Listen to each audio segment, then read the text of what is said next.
Welcome to Peter and Ruffy's Football Show here on STV2. The main talking points on tonight's programme. Police take no action against Hibs boss Neil Lennon. Brendan Rodgers in no rush for wildcard signing ahead of Astana tie.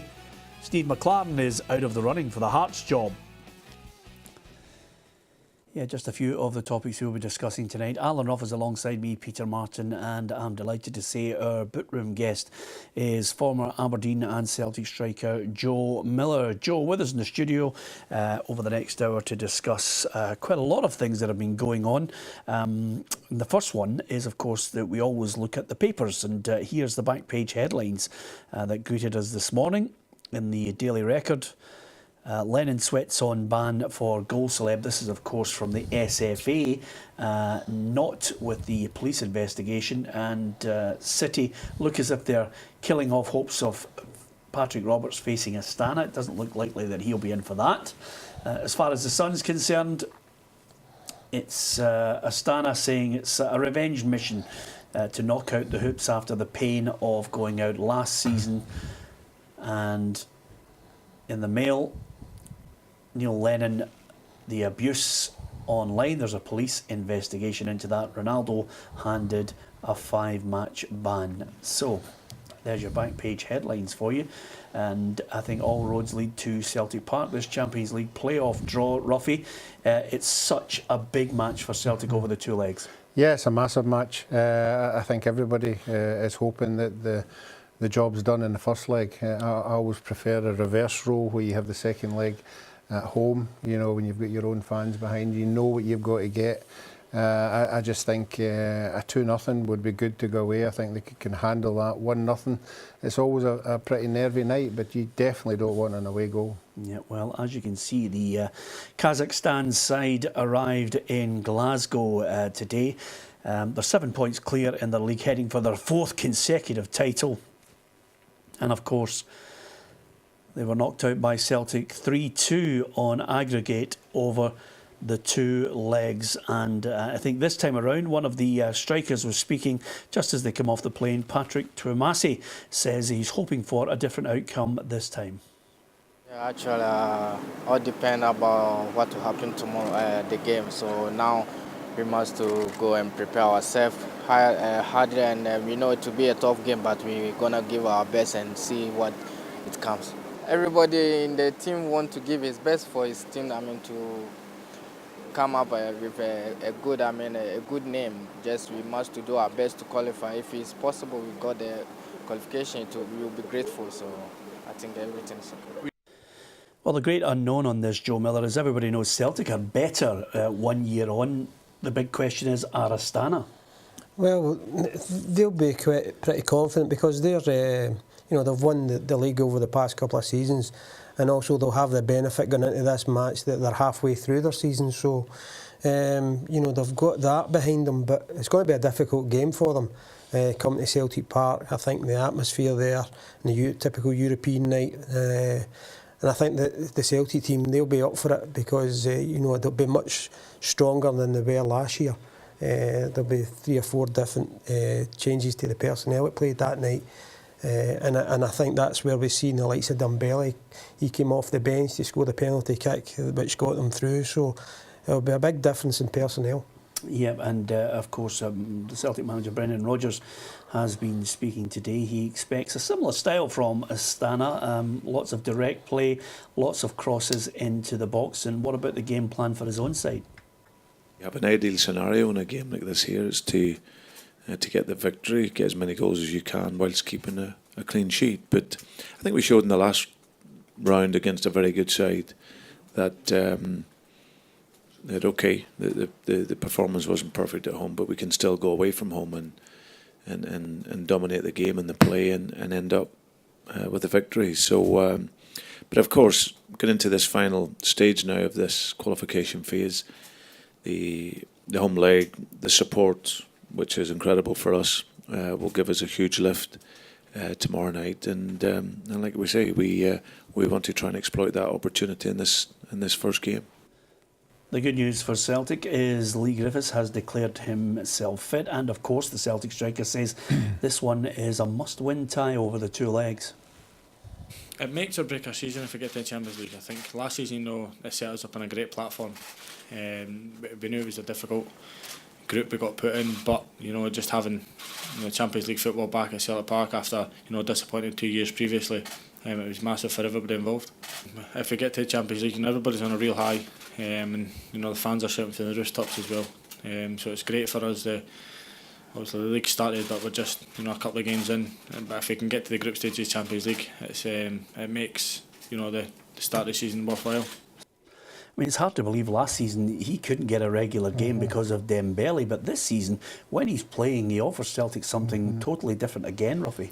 Yeah, you have to give him full credit. The old Lee Griffiths maybe would have thrown the towel in with Dembele playing all the time and him sitting in his headlines after him scoring 40-odd goals and having to accept that he was second best, but he kept his head up, he waited for his chance, and I have to say every time he's been given a chance, he's taken it, and he just scores goals. That's what kind of guy he is, and he's the kind of guy on a European night will rise to the occasion, and I'm sure the Celtic support will be hoping he does it. Yeah, well, we don't expect Patrick Roberts in the squad anytime soon, or any other player coming in. The Celtic manager seems fairly relaxed about that. My main objective over the course of this market was the end of August. Having a squad that was going to be available for a long season ahead. We always hoped that we could get one or two in. We got a few in. We need more, there's no doubt about that. But I said right at the very beginning when I came in that the qualification for us to get to the Champions League was primarily going to be done with the players that got us there. Yep, so he's going to go. Does he need anybody? Is it critical? Can he get through with the squad he has available? I think he's quite confident in the squad he's got. He's got a good young side there. They're playing terrific football. They're very hard to get the ball off, and when they do lose it, they get it back quickly. So he's got a hard-working team there, but it's going to be difficult for any opposition to come up against Celtic because they hold on to the ball that long and they try to penetrate teams, and they're patient. He's got a style of play that suits all the squad. So he's going to be choosy whatever player he tries to target and bring to the club, and they've got to fit into the style of play that the team's playing in at the moment. So I think he's fairly happy with the squad he's got.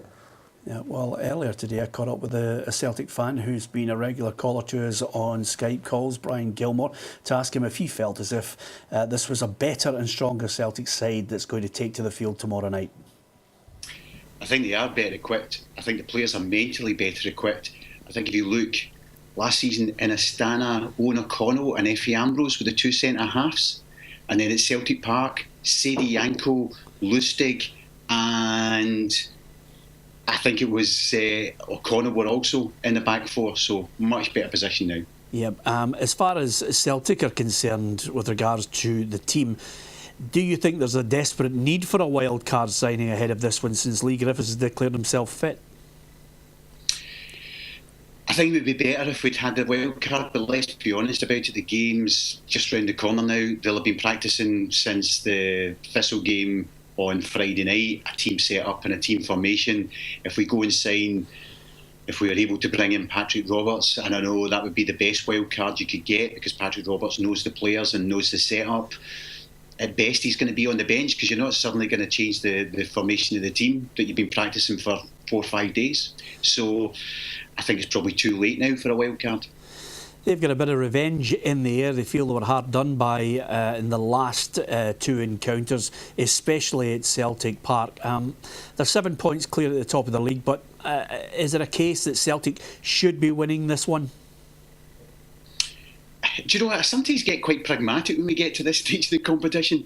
If we want to play Champions League football, we're good enough to beat Astana. If we want to play Champions League football and hold our own, we're good enough to beat Astana. If we're not good enough to beat Astana, then we don't deserve to be playing Champions League football. There's a pragmatism to it. I think we're a better team than last season. They're unbeaten in their league and they're doing well. We've just come off the back of a treble-winning invincible season, so we're a better team. Brendan Rodgers is clearly building a team towards the Champions League group stages and possibly beyond, having spoken to him on a couple of occasions. How many players short do you think he is of a team that could maybe progress? I know he really, really rates the youngsters. I think he sees Ralston challenging for Lustig as first choice right back by the end of this coming season. But what you've seen is the injuries start to play a part. I think we need a centre half, although again it's a dilemma because you've got Ayer starting to come through, but I think he's maybe fourth choice centre half. Doesn't seem to fancy Sviatchenko, so I think we need a centre half, and I think we need. Johnny Hayes is not quite good enough at Champions League level, so Patrick Roberts would be the difference to me. Give me a prediction. Prediction, I think we'll win 2-0 at Celtic Park and draw 1 each away. Okay, there's a confident man. I'm not too sure I share his view on Johnny Hayes. No, I think it might be a bit early for him. I think he needs more and more games. We all know what he can do, but he might be another guy, if given the chance, on a European night, who might come up with the goods. Okay, coming up after the break, we are going to talk about Hibs and their fantastic start to the season. We'll also talk about a Rangers player who could be on the verge of a new deal. And as ever, we always like to give you a little question.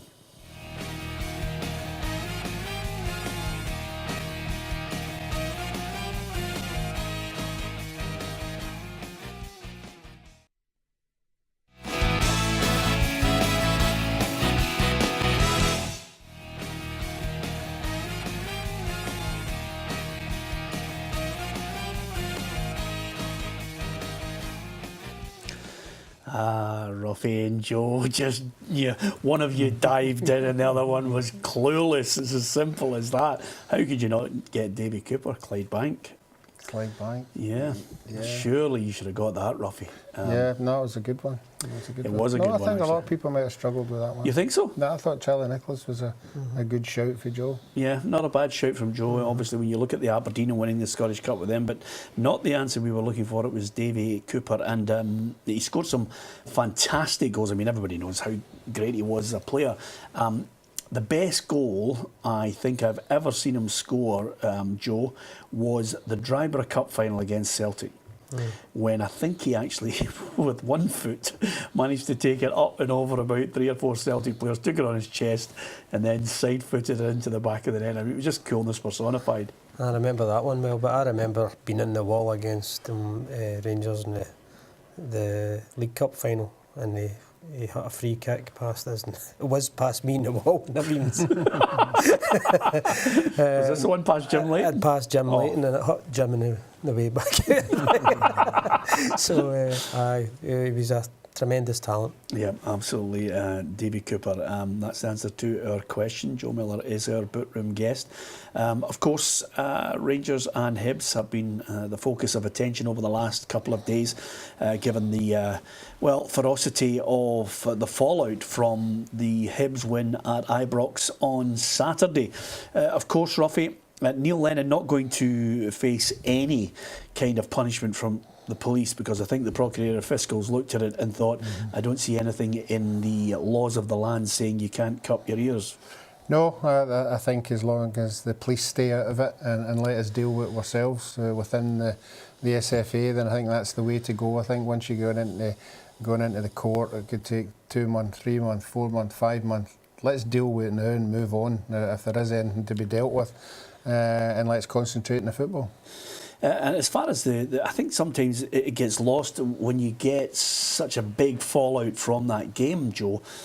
But Hibs have got to take tremendous credit from it. This has been a good start to the season for Neil Lennon's men. Oh, it's been a great start from him. I'm sure the players will get a lot of confidence in it. He lost a couple of important players last year, so at the end of the season. But he's got the likes of Stokes in.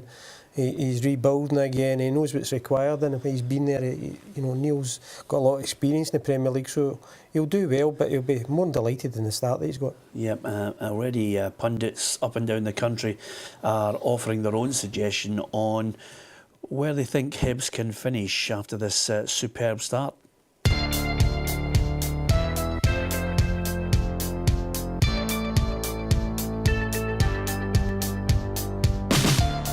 A real personal amount of pride in the club and the people I work for, people I work with, and the players. It meant a hell of a lot.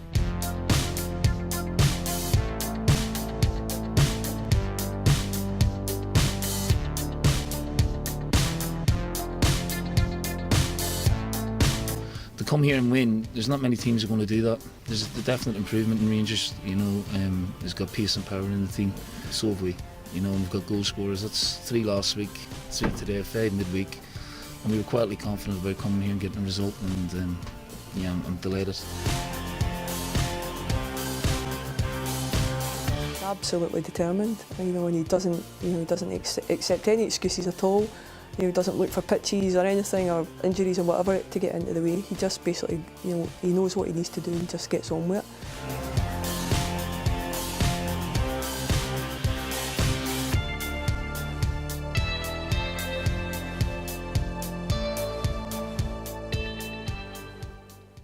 I think I saw a quote from Chris Commons saying he thought second. I've certainly said I think they're definitely top 3, Ruffy. I think, the way things are going just now, you would say 3. I personally think it'll be 4. I think this year would be unbelievable coming up for the lower division to end up second or third. I think if he can get a chance in January to add to what he's brought in, the experience he's brought in, I think he might move up a place. But I think even 4th, I think the target, if I was Neil Lennon, my target would be Europe. And that could be 2nd, 3rd or 4th. But I think at the end of the year, if Europe was on the horizon to give the supporters who are going to be there all year something at the end of it, I think he'd be happy with that. Yeah. Have you been impressed by his side, Joe? I have. I think even what Ruffy said there, the way they can push the likes of Aberdeen and Rangers is going to be crucial.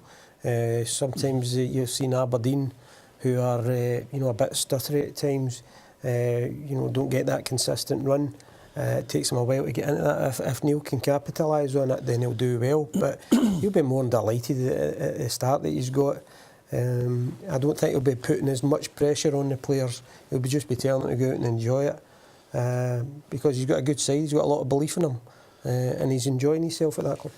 Strangely enough, Aberdeen, I think, I don't think I think they've improved from last season. I mean, your old sides, Derek McInnes has got that belief in them now, and they're winning games like Ross County. That might have been a slip up a couple of seasons ago. Last season they moved forward again. This season I think they're better. Well, I think he's done an incredible job again, because like Hibs, they've lost some key players you would think would have been crucial to them this season. They've moved on, but he's managed to bring in players that, if not, are better. So it's going to be interesting to watch. Yeah. Suddenly, Ruffy, I think there are 3-4 clubs that can all upset each other. I mean, everybody's talking. I mean, week in, week out, all we'll see now is every time Celtic come up against a team, is this the team to stop the Invincibles? I think the main clubs that I think could derail it, depending on who Hearts get as the manager, is, Hearts, Hibs, Rangers and Aberdeen. Yeah, and that's a problem for these teams, because if Celtic continue on this winning run, it's got to end somewhere, but you would think there might be a wee hiccup somewhere and they might lose a game, but for the rest of the season they'll just get back on track. And as you're saying there, if Rangers, Aberdeen, Hibs and Hearts are all cutting each other up, it just means Celtic will get further away. Yeah, of course, Rangers have been in the news over the last couple of days, losing the game. It's early in the season, no need for panic. Pedro Caixinha has been looking at Wes Foderingham possibly getting a new improved contract. First of all, Ruffy, you're the goalkeeper. I mean, he's made some brilliant saves when we've been watching him in games. Yeah, I think he's had a super couple of years. A lot of the games, he's won the game single-handedly. I think if you think of the Aberdeen game, he had some fantastic saves, and then obviously Rangers get the goals in the last 10 minutes, but he has been the person that they have built on, and he has lost some silly goals. Sometimes I hear Rangers supporters are not too sure about him, but I certainly think he's as good as what's about just now. Yeah, and the key thing about getting a new contract, it's always good when other clubs are suddenly interested in you. Once you start hearing these stories, I always think that's the agent doing a good job, Joe. Of course, it's part of the course to have other clubs there, but at the same time, the player himself will feel more secure and he can enjoy his football.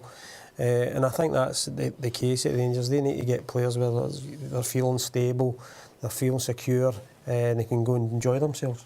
Rangers Hearts this week, no sooner have you get Hibs, they've now got another test against Hearts under John Daly. I still think it's early days. I still think he's got to get at least a good quarter of the season before people start to, make comments about Pedro Caixinha's side. I mean, there are positive things. I like the look of Dorrans. I certainly like the look of Windass. No, I think if you look back to the game, the whole game was turned on its head by the sending off. Yeah. At that particular time, both teams were giving it their best, and you have to say Rangers were pretty impressive. And obviously after losing the player and then losing a goal, things went up in the air a wee bit. But I don't think the Rangers supporters should be too downhearted. I think we keep talking about a Celtic a better side this year, and they're saying yes. I think Rangers are a much better side, so I think if they were to win a couple of games, the confidence would be there. And Joe, again, as I keep saying, you don't have to appreciate the pressure you're under when there's 50,000 people. There's players in that Rangers team just now will not have experienced 50,000 people. Yes, when they're all with you, it's fantastic, but when you're not with you, then as a certain individual, you've got to deal with it. I'd still be amazed if Ryan Jack didn't win his appeal.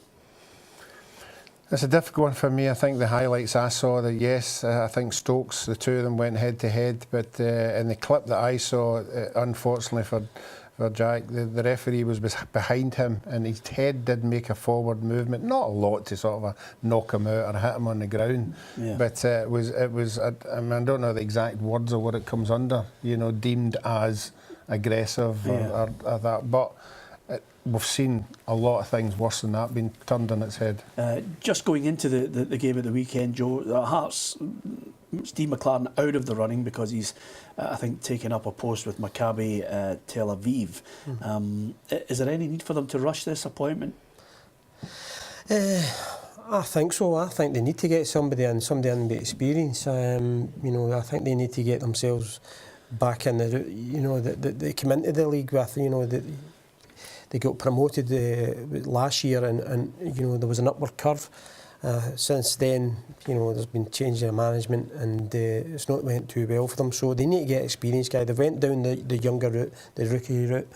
I think they maybe need to get an experienced man. I think there's one or two in Scotland they could have took a chance on, and maybe Jim Duffy would have been an ideal candidate. But when working with Hibs, I don't know how that would go. But I think he would have been an ideal candidate for the Hearts job. There you are. There's a line we didn't expect. We'll go into the break. We'll digest it. We won't tell you what we'll say to Joe, but then we'll discuss it after we come back out. We'll get Ruffy's thoughts on that. Ruffy hasn't been doing too well with the quiz. What about yourself? Have a look at this question, and then we'll hear from Killy's Lee McCulloch after this quick break.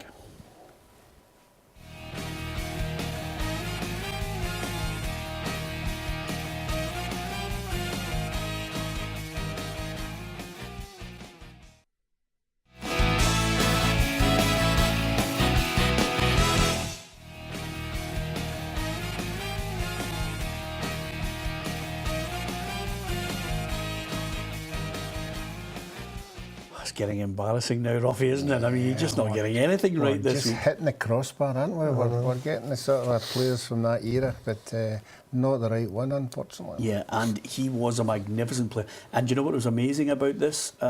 He actually was transferred to Aberdeen, and Ian Scanlon was used in the deal, part exchange. And I thought Ian Scanlon was a great player for Aberdeen. He was a good player for St Mirren too, but Peter Weir was special and actually had a really great game in the Cup Winners' Cup final as well.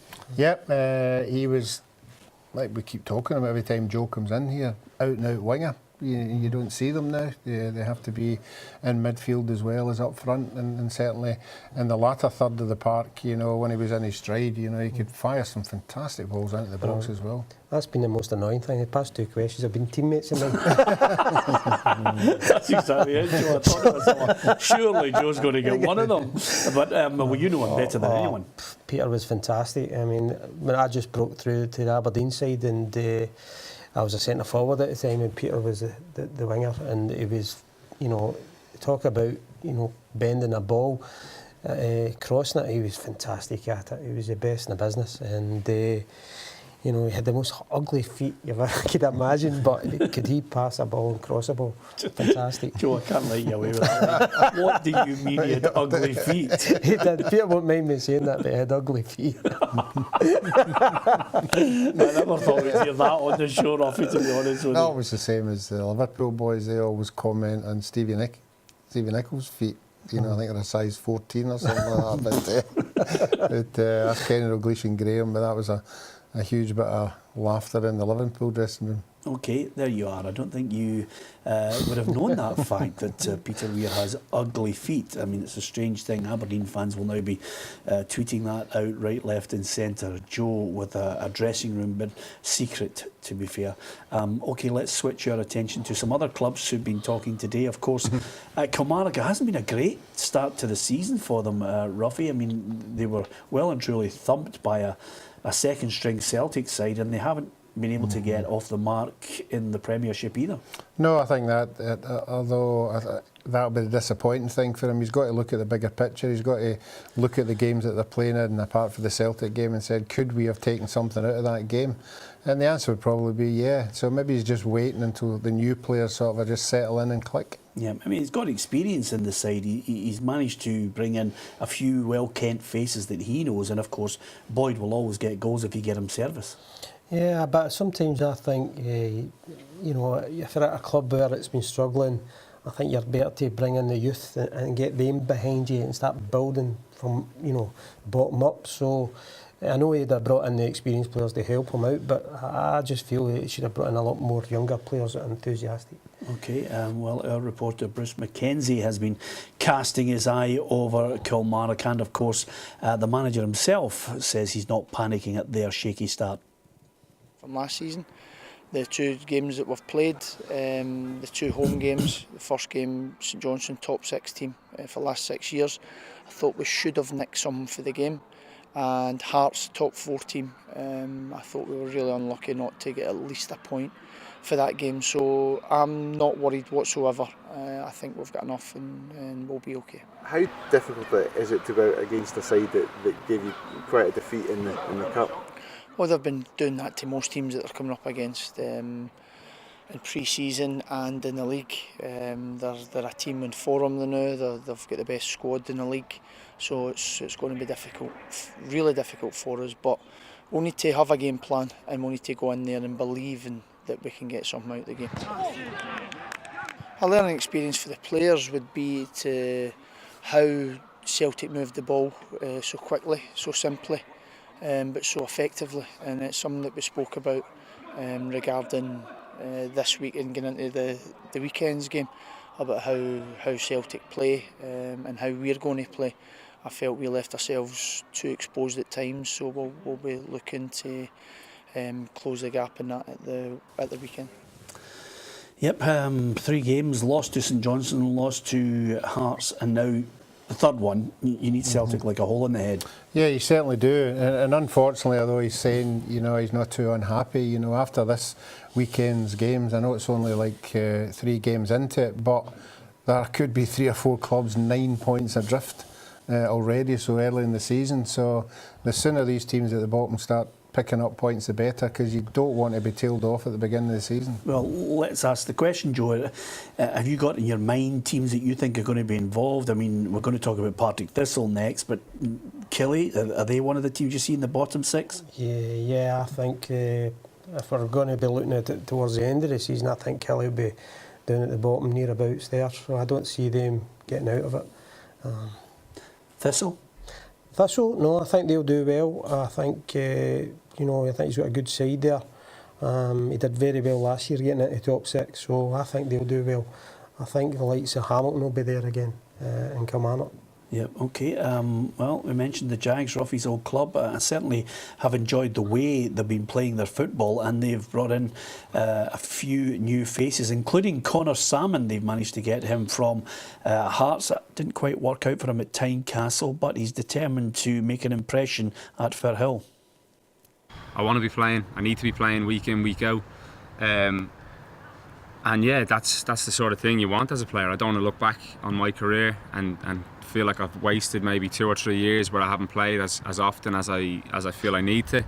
So yeah, I'm at a stage where I need to be. So you know, the onus is on me to work hard in training, impress the manager, get to know my new teammates, and really have a successful season here, and look to help the club build on what they done last season. Well, he needs to have a good season in my mind, Ruffy. Yeah, but any of the clubs he's been at, he's scored goals, you know, but he's another player who needs the service, the quality service into the box. And Friday against Celtic, they played him wide on the left in a sort of a midfield role. That's not, I'm sure, where Alan Archibald sees he's going to be the asset to the team. I think it's going to be up front there, big boy, bustling, centre-halves a bit, and people maybe getting the scraps off him. But again, he's the kind of player that needs delivery into the box. Yeah, I think in middle to bottom of the table, Joe, when you're looking at teams that have got players, Thistle do have players that can actually get service to him. Erskine's good for delivering. Bannigan's a good footballer in the middle of the park. Barton, you know, he was excellent last season as well, as is Ryan Edwards. Yeah, definitely. I mean, they will give him service. And also think, you know, there's a good option there for Doolan to play alongside him.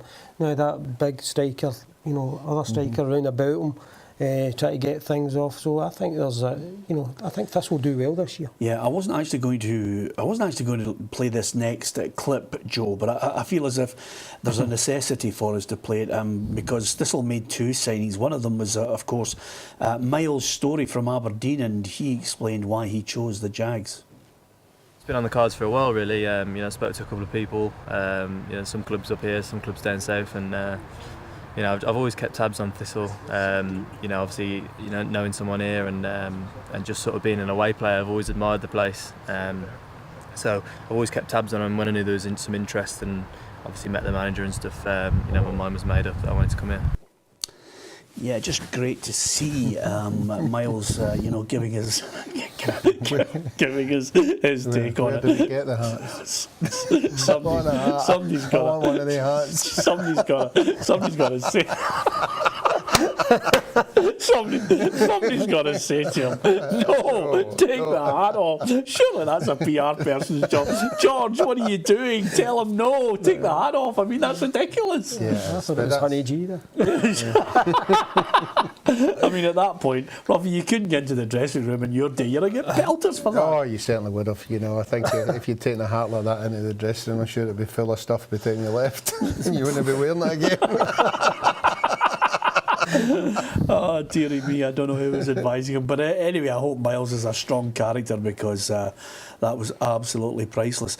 Joe, you mentioned something before the break that I meant to pick you up on. We're talking just about Hearts, we're talking about managers.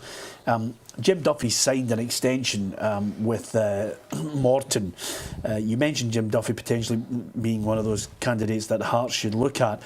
I just think a bigger club should look at him. No disrespect to Morton, he's done a fabulous job there and continues to do so. And I think when he first started there, I'd mentioned to Douglas Ray and Crawford that he's just a top drawer manager, and I think he's proving it. Yeah, I think he's proving it now. I think he proved it last year. His knowledge of the game and certain players bringing to Morton, you know, Morton made them a better team. I think if you ask any of the Morton players, they enjoy his coaching, you enjoy his man management, which is a big thing with Jim. And I think I agree with Joe. I think that would be the only thing would be holding them back was the association with Hibs. I think getting the opportunity to work and having a bigger budget and having you know, a better quality of player where he can, you know, work with him. You know, his ideas from the training ground going on to the park is a perfect fit. And I think if, you know, he's done well at every club that he's been to, Jim. So you've got to give him credit. And last year, I don't think there was anybody better in the league. And he deserves his chances again. You know, we keep saying it, but I think he does deserve his chance there. It didn't quite work out for him at Hibs for, you know, mitigating circumstances at that point in time. But I think he is one of that rare breed of managers that, you know, man management is a great quality to have too.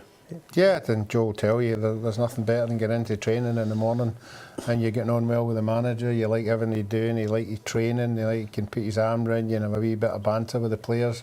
And the players enjoy that, you know, and they'll respond to that on the Saturday, and I think that's what Jim gets out of the Morton players. Yeah, absolutely. And if you want to argue or fight with the manager, think again. It's as simple as that. Jim Duffy, Morton fans will be delighted that he has extended his contract with them and got a new improved deal. Well done to him. Okay, into the next part, we're going to be looking at some of the shortlist players for the UEFA Player of the Year.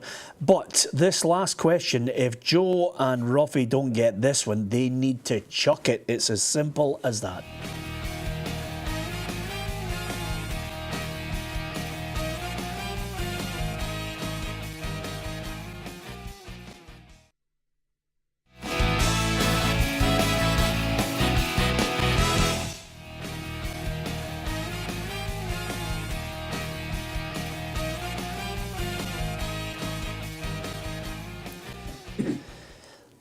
Thankfully you're here, Joe, because Ruffy's terrible at this one. But I have to say, the king of Capello Park, Andy Ritchie, it's hard to believe when he came in as a guest, Ruffy, and said 26, that was him, he'd had enough. Yeah, I mean, every time we used to get into Capello and the team lines came in, if Andy's name was on it, I used to do that Herbert Lim twitch.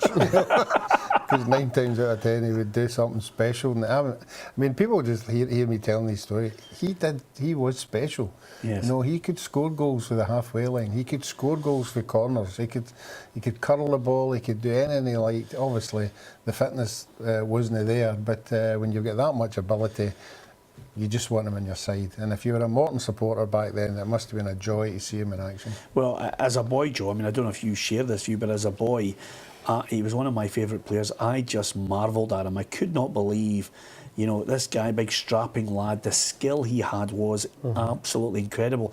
And the funny thing is, if you listen to Mark McGee talking about him and how Sir Alex Ferguson he used to go bananas because the Aberdeen players just couldn't contain him. I mean, he was some player, but, you know, I remember even growing up, as you see him scoring free kicks that, everybody's relevant with Beckham and all these guys, but he was doing all this years ago. You know, there was no Predator boots and you know, fancy balls. He was just outstanding. I know. I often say it on the programme, and I must apologise to you, Ruffy, but if you do get a chance and you're of a certain age where you don't remember Andy Ritchie, just put in Andy Ritchie and Alan Rough, and you'll see, 1, the worst park ever, and 2, Ruffy wearing tracky bottoms and Andy Ritchie just curling it over the wall just behind you, Ruffy. There's nothing you can do about it. No, it was a great free kick. But I've said to you on numerous occasions, the game should never get played. It get held up for about an hour for the referee trying to make his mind up. It was a bit. I mean, the modern day players say, "Oh, I can't play in that park there. It's not playable." You know, this part was like minus 8 degrees. It was like a brick we were playing on. So we all had to go away and buy, what was the old, I can't mention Adidas Samba. Adidas Sambas. Yeah. We had to go down to Grieve Sports and buy, everybody had to get these new, and we were just slipping all over the place. But that was no excuse if Andy's watching. It was a fantastic free kick. It sounded like an excuse to us, Joe. Andy was the only one that wore boots. Exactly. He had these slippers on. No, he was the cigar out. He was absolutely magnificent. Okay, Morton in the Championship. I think they're going to be there or thereabouts. Ruffy at the top 4. Am I pushing them too much? Well, obviously that result of the weekend would give them the belief to go on the run that they went on last time. I think Jim again has added some good players, and I think they'll be up there again. You know, we'll have to wait and see whether they can just make that final push. Yeah, of course we have tipped Dundee United, as many people have, to bounce right back from the Championship into the top flight. Ray McKinnon and United are involved in League Cup matches over the last couple of weeks, but in the league he thinks, you know, the signing of Scott McDonald could be a shrewd one for United. Scotty will score goals. He's a fantastic goal scorer, and I'm delighted he's got off the mark on Saturday. He's not fit yet. He's getting fit, and the more he plays, I'm sure that the more goals he'll score. But yeah, I'm delighted for Scott. Good signing for them, George. Scott McDonald. Yeah, Scott scored goals wherever he's went, but he's another player. I think if you give him service, he'll put the ball in the net. He's got that experienced head on his shoulders. He'll bring all the younger players round about him into the game as well. So that's a good signing for Dundee United. Yeah, United just are one of a whole clutch of clubs involved in the Iron Brew Cup. I just wonder if at this stage so many of the clubs will be looking to play, maybe not their full strength sides, Ruffy, in this tournament. Yeah, again, I think we all want to see young players on show. We want to see young players getting a chance. I know there was a couple of the teams not happy about the overage players. I think you're allowed 2 overage players. You know, some teams might use that to their advantage, and if these certain teams are just giving their under-20s a chance and then coming up against first-team players, it doesn't seem fair. But they'll learn from the experience of maybe playing against these players, and we'll have to wait and see who wins this one in the end. Yep. Okay. Now we switch our attention from the Championship and the 2 clubs that we're just talking about to the world stage, because there are some great names involved in the top 10 for the UEFA Player of the Year award, but the 3 who are going to fight it out for it in a position is Gianluigi Buffon, Lionel Messi, and wait for it, Ronaldo. So there you are. There's the 3 nominees, Ruffy, to pick up this award. Yeah, well, obviously I'm biased towards the goalkeeper. I think he's had a fantastic career. It's coming to an end. I think he's 40 years of age to play in European Cup finals, World Cup finals. He would get my vote, but obviously the other 2 are stars in their own making with the goals that they score. So who votes for it? Who's the vote? Who is it? I think you get journalists, you get captains, you get managers. I think the sentimental vote might take it away from the other 2 and give it to Buffon for his services in the game. Yeah, I don't think sentiment will come into it, Joe. It's either Messi or Ronaldo. Do you think so? I agree with Ruffy. I think Buffon will get it. I think he's also had a fantastic season. So, you know, he got to the European Cup final again, so I think he's the man that deserves it. Okay, based on last season. Yeah, give me your. I'm going to go Ronaldo, Buffon, Messi. I'll go Buffon, Ronaldo, Messi. I'll go Buffon, Messi, Ronaldo. Buffon, right? And of course, we've got the thing about it is, you can't go about pushing referees. Eh? Can't go about pushing referees. I'm just going to mention this to you guys. We might as well have a wee wager on this one. What about a wee night out, Joe? Would you know the losers pay for the person on a wee night out? We'll have a wee bit of pasta. So is it 3 points for first, 2 points for second, 1 point for third? Now don't try and do your spread betting and cheating this one for me. Straight the winner. Yeah. Okay. Because you've gone for Buffon. Buffon. And you've gone for Buffon. Right. Well, who are you going for? Fine. Well, I'm going for Ronaldo. Okay. So Ronaldo to win it. Do you want to hear who the other players are in the top 10? Go on. Okay then. Number 10 is Zlatan Ibrahimovic. Is he worthy of it? 28 goals for United, Joe. When everybody thought he was over the hill. But he's not featured in the finals or. Yeah. Okay. Is that a prerequisite for you? I think so. Got to be in I think you've finals. got to get all the way. European Cup final. Yeah. Oh, wow. Okay. I don't agree with Joe on that one. I don't agree with Joe on most things, to be honest with you. The other point I was going to say to you was Ibrahimovic might actually come back to United if he looks as. Have you seen the social media of him training? He looks as if he's getting back to full fitness. Yeah, I think the full fitness is there, but how often is he going to pick up that injury? I think he's at that stage, you know, that he'd be. I think he'd be out of the team more. He'd be in it now. Yeah. So you're not having it. Yep. Okay, Zlatan, don't bother with the extra training. It's just not working out here. These 2 don't rate you. Robert Lewandowski's at number 9. Oh, I have no problem with that. You happy with that? Yes. Yeah. Okay. Kylian Mbappe. Now, here's your man. I think he was on the bench for Monaco while Radamel Falcao was scoring the goals. I don't know if they were keeping him on the bench because his head wasn't right with all the transfer speculation, Joe. Yep, I agree with that. Sergio Ramos, I'm not going to comment on it, but I agree with it. Sergio Ramos, Paulo Dybala, who plays for Juventus, Ruffy, good player, Toni Kroos and Luka Modric. I like Luka Modric. I'm not a big... Dybala, I like. Yeah, okay. So, the wager... I'd have moved Lewandowski up a bit, Yeah. The other ones. Well, he's 9th, so no luck. A couple of things I want to talk about just before we go, guys. The treatment of Diego Costa. He's not everybody's cup of tea, Ruffy, but is he getting the short end of the stick here? I mean, Chelsea want him to end his exile, come back to London, and I think Costa's not happy with the treatment this summer. He feels as if he's been treated like a criminal, and I think now he's really pushing to get a move back to Atletico Madrid.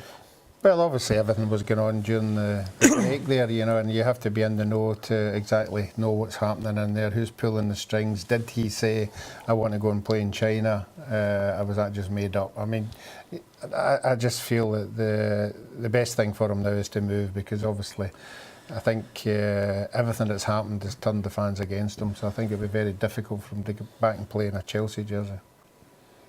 I agree with that. Yeah, okay. Joe's just, you just don't get punditry like that, by the way. Well, you do regularly, but not usually on this programme.